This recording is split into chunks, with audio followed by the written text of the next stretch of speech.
नमस्कार, धर्मचक्र में आपका स्वागत है और मैं हूं आपके साथ जायरा। सप्ताह के 7 दिनों में 7 चमत्कारी उपायों से शनिदेव तंगहाल को भी बना देते हैं मालामाल। सप्ताह के 7 दिनों में किस दिन कौन से देवता की उपासना और क्या विशेष करना चाहिए, आज हम आपको यही बताएंगे। और इतना ही नहीं, घर में क्यों लगाया जाता है तुलसी का पौधा, कारण जानिए, साथ ही जानिए तुलसी से किन समस्याओं का हो सकता है समाधान। और इन सब के लिए हम आपको लेकर चलेंगे वरिष्ठ ज्योतिषाचार्य पंडित वैभवनाथ शर्मा और डॉक्टर सपना श्री के पास, और जाते जाते आपको दर्शन कराएंगे श्री चेन्नई के अरुणालेश्वर मंदिर की। तो चलिए शुरू करते हैं धर्मचक्र।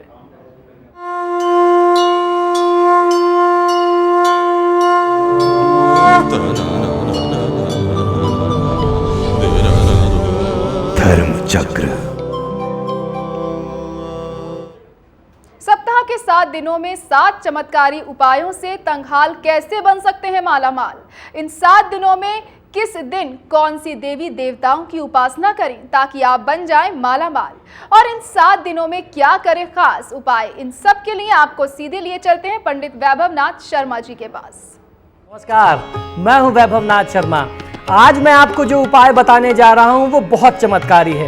आज मैं आपको एक ऐसी विधि बताने जा रहा हूं जिस विधि को यदि आप पूरी तरीके से जान लें और समझ लें तो आप सप्ताह के 7 दिन में उस विधि का लाभ ले सकते हैं। यानी सप्ताह के 7 दिन में आपको किस प्रकार से पूजा आराधना करनी है, मैं आपको वो विधि बताने जा रहा हूं। और इस 7 चमत्कारी उपायों को यदि आप अपने जीवन में अपनाते हैं तो इससे शनिदेव की कृपा आपको प्राप्त होती है और शनिदेव तंगहाल को भी बना देते हैं मालामाल। इन 7 उपायों को आपको सप्ताह के 7 दिन में नियमित तौर पर करते रहना है।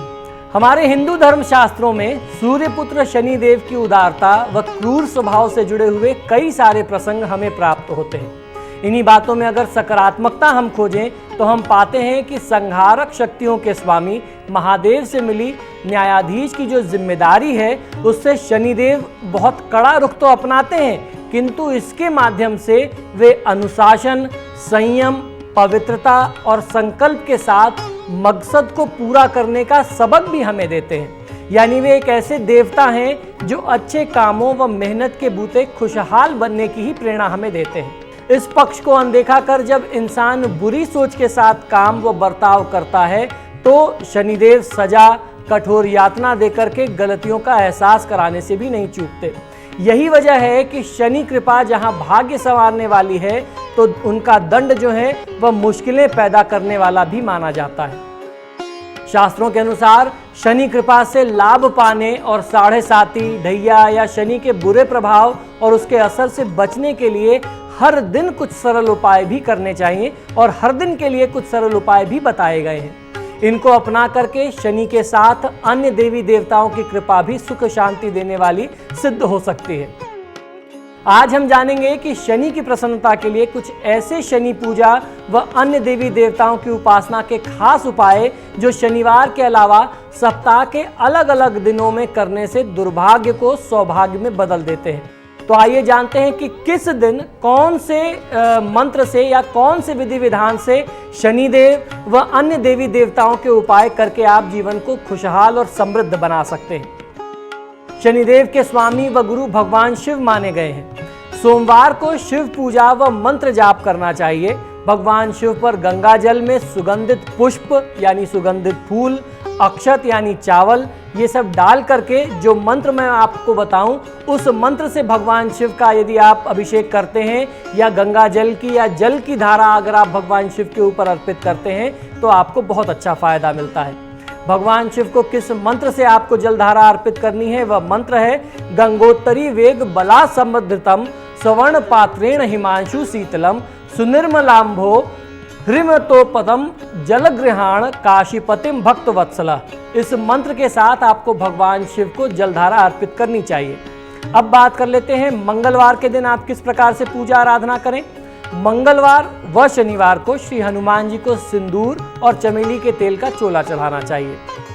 श्री हनुमान जी एक ऐसे देवता माने जाते हैं जिन पर शनि की क्रूर दृष्टि भी बेअसर हो जाती है, इसीलिए कम से कम ये छोटा और आसान हनुमान जी का मंत्र आपको अवश्य स्मरण करना चाहिए। नित्य प्रति करें तो बहुत अच्छा, कम से कम मंगलवार और शनिवार तो इस मंत्र का ध्यान आपको करना ही है। यह मंत्र है मनोजवम मारुततुल्य वेगम जितेंद्रियम बुद्धिमताम वरिष्ठम वातात्मजम वानरयूथ मुख्यम श्री राम दूतम शरणम प्रपद्ये। इस मंत्र के साथ आप हनुमान जी का ध्यान करें, हनुमान जी का पूजन आराधना करें, खासतौर पर मंगलवार और शनिवार के दिन, तो आपको लाभ मिलेगा। अब बात आ जाती है बुधवार के दिन। बुधवार का दिन भगवान श्री गणेश का दिन है, तो बुधवार के दिन भगवान श्री गणेश को दूर्वा चढ़ा करके मोदक यानी बेसन के लड्डुओं का आपको भोग लगाना चाहिए। पौराणिक मान्यता है कि श्री कृष्ण के अवतार हैं भगवान श्री गणेश, और उसके साथ साथ शनि देव के जो देवता हैं वह हैं श्री कृष्ण, यानी शनिदेव के इष्ट बताए गए हैं हमारे धर्मशास्त्रों में भगवान श्री कृष्ण। तो जब आप भगवान श्री कृष्ण के स्वरूप भगवान गणेश की पूजा आराधना करते हैं तो निश्चित ही आपको शनिदेव की कृपा भी मिल जाती है। इस उपाय को करते समय भगवान श्री गणेश के इस आसान मंत्र का आपको ध्यान कर लेना चाहिए, जो मैं मंत्र आपको बताने जा रहा हूँ। सर्व स्थूल तनुम गजेंद्र वदनम लंबोदरम सुंदरम प्रस्य वदनम दंगल लुब्ध मधुपाया लोल गंडस्थलम दंताघात विदारी तारी रुधिरय सिंदूर शोभाकरम वंदे शैल सुता सुतम गणपति सिंधु प्रदम कामदम।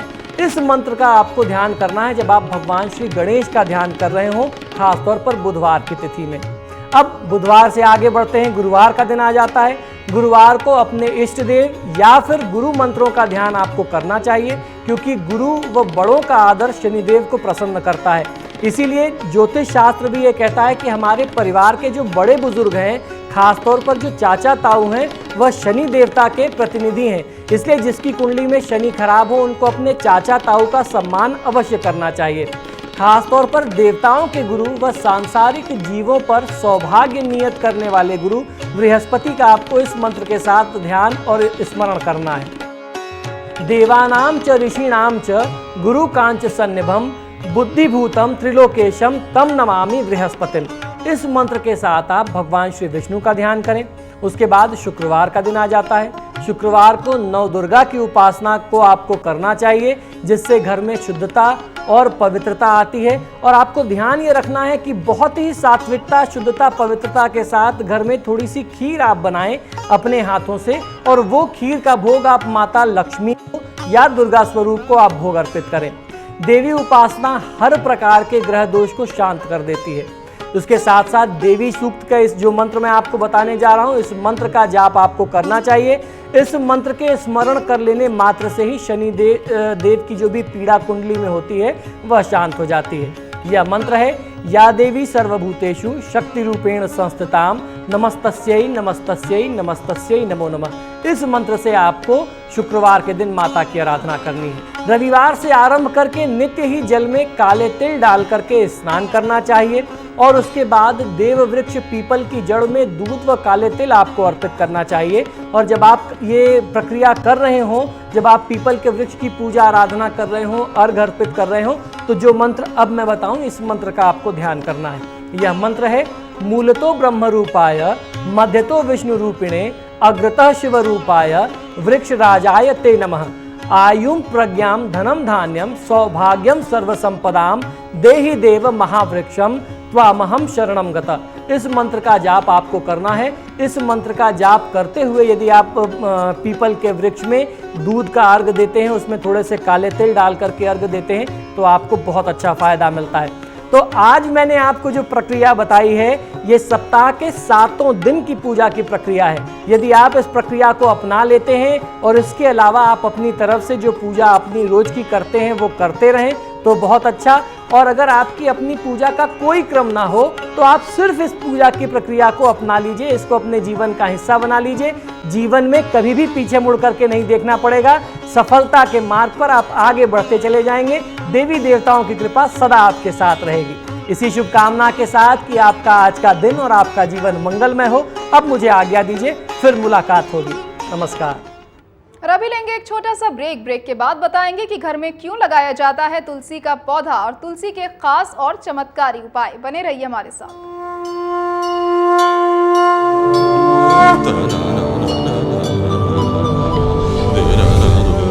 धर्म चक्र।